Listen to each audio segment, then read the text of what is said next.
Selon la police ou selon les syndicats, ils étaient entre 2 et 3 500 à battre le pavé une nouvelle fois contre la loi travail et l'utilisation de l'article 49.3 pour la faire adopter par les députés. Une preuve pour les organisations syndicales que la mobilisation croît. Il y a un rebond, pourquoi? Parce que ça fait depuis le mois de mars que des gens manifestent, et pas toujours les mêmes dans les rues de Tours. Ça fait quand même beaucoup de monde qui sont mobilisés. Et puis il y a un rebond aussi parce qu'il y a le 49.3, donc finalement on en a marre qu'on nous méprise.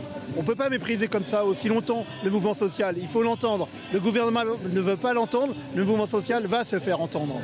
Pour les syndicats, ces manifestations depuis 2 mois sont aussi là pour dénoncer l'accumulation de lois, de pactes avec le patronat, nuisibles selon eux pour les salariés. Des revendications que cristallise la loi travail avec un espoir, celui d'une convergence des luttes et d'une grève générale. On a espoir évidemment que la lutte se généralise et qu'il y ait de plus en plus d'appels à la grève, des salariés qui se mettent en grève partout dans les entreprises. Toute la politique menée par le gouvernement depuis des années qui se concrétise dans une politique d'austérité et qui a conduit à abaisser le niveau de prestations et des droits sociaux des salariés. Et finalement, avec cette loi de travail, c'est la goutte d'eau qui fait déborder le vase. Au niveau du parcours, les manifestants avaient des fourmis dans les jambes aujourd'hui.